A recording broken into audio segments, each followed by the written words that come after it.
Good morning दोस्तों, कैसे आप? मुझे ऐसा है कि आप सभी अच्छे होंगे। तो चलिए आज हम 7 सितंबर को बनने वाले हरियाणा करंट अफेयर के क्वेश्चन देख लेते हैं। तो सबसे पहले तो हम जान लेते हैं कि 7 सितंबर को कौन सा दिन बनाया जाता है। तो 7 सितंबर को मुख्य रूप से 2 दिन बनाए जाते हैं। एक तो नेशनल बियर लवर्स डे बनाया जाता है और दूसरा बनाया जाता है लेबर डे।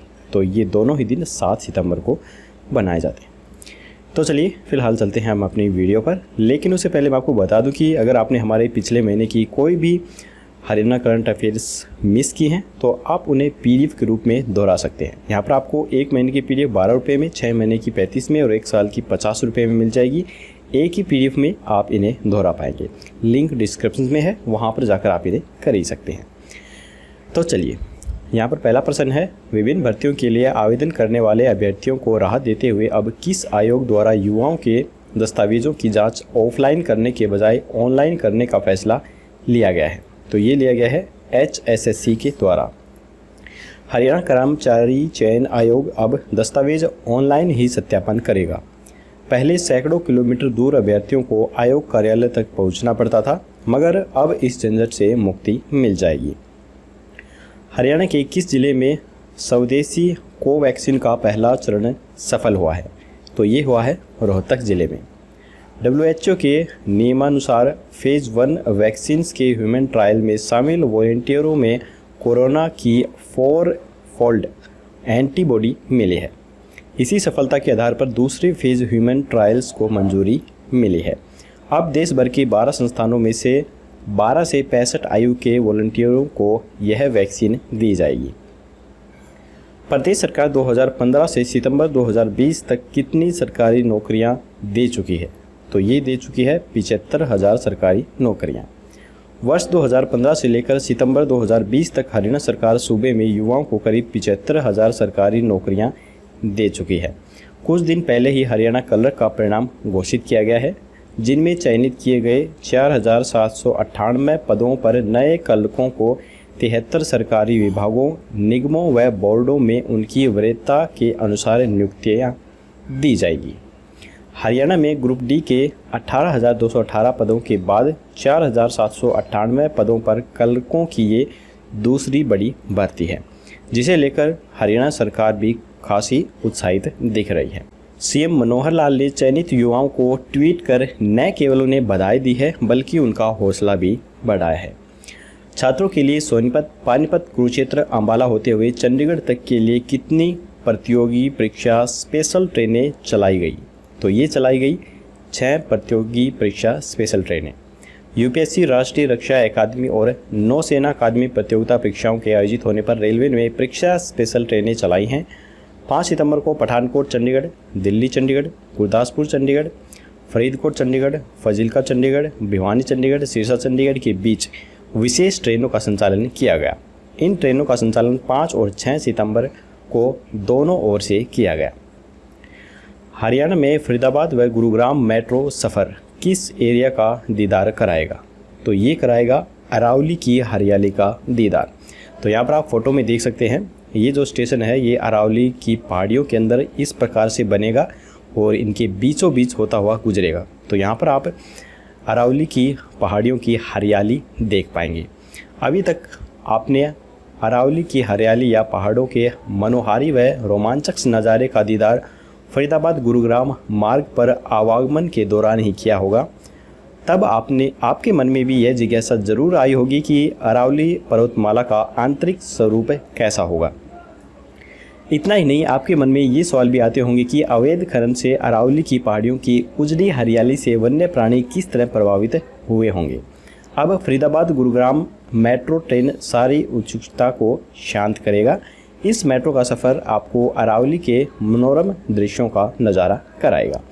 दोनों शहरों के बीच 36.1 किलोमीटर लंबे सफ़र में से 20 किलोमीटर में दोनों तरफ अरावली की पहाड़ियों के मनोरम दृश्य देखने को मिलेंगे। पर्यटकों की पसंद बनाने को मेट्रो पिलर्स की ऊंचाई औसतन 20 मीटर से ज़्यादा करने के प्रस्ताव भी मिल रहे हैं। इसके बाद है न्यू हरियाणा इंडस्ट्री पॉलिसी में हरियाणा में किस पर फोकस होगा। तो इसका आंसर जानने से पहले दोस्तों मैं आपको बता दूं कि अगर आप हमारे चैनल पर पहली बार आए हैं तो हमारी इस वीडियो को लाइक करना बिल्कुल मत भूलिए और हमारे चैनल को सब्सक्राइब करके घंटे पर ऑल नोटिफिकेशन ज़रूर क्लिक कीजिए, तभी आपको हमारी आने वाली लेटेस्ट वीडियो है वो सबसे पहले मिल सकें। तो चलिए चलते हैं अपने इस क्वेश्चन के आंसर पर। तो इसका आंसर है एरोस्पेस व एविएशन पर। उप मुख्यमंत्री दुष्यंत चौटाला ने कहा है कि प्राथमिकता के तौर पर हमारा लक्ष्य है कि आयात की जाने वाली वस्तुओं से जुड़ी यूनिटों को अपने राज्य में ही स्थापित किया जाए। प्रदेश सरकार नई औद्योगिक नीति में इस पर पूरा फोकस कर रही है।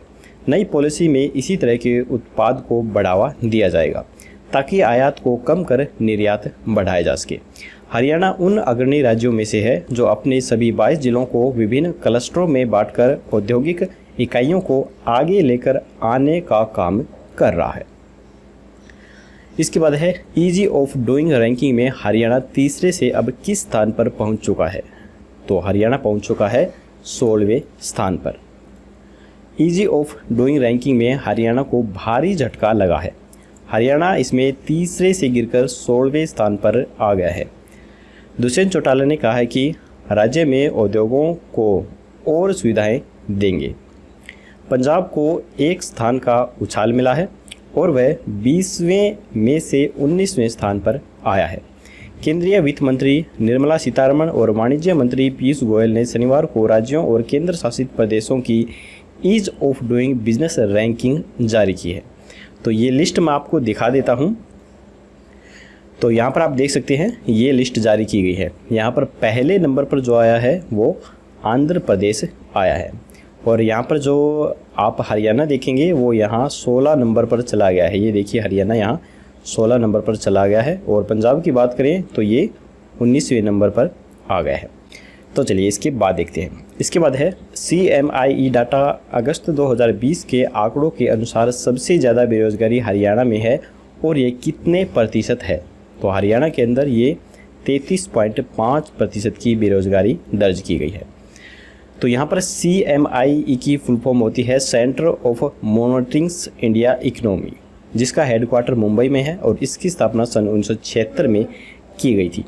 तो यहाँ पर भी एक लिस्ट जारी की गई है, वो लिस्ट मैं आपको दिखा देता हूँ। ये देखिए यहाँ पर आप इस लिस्ट को देख सकते हैं।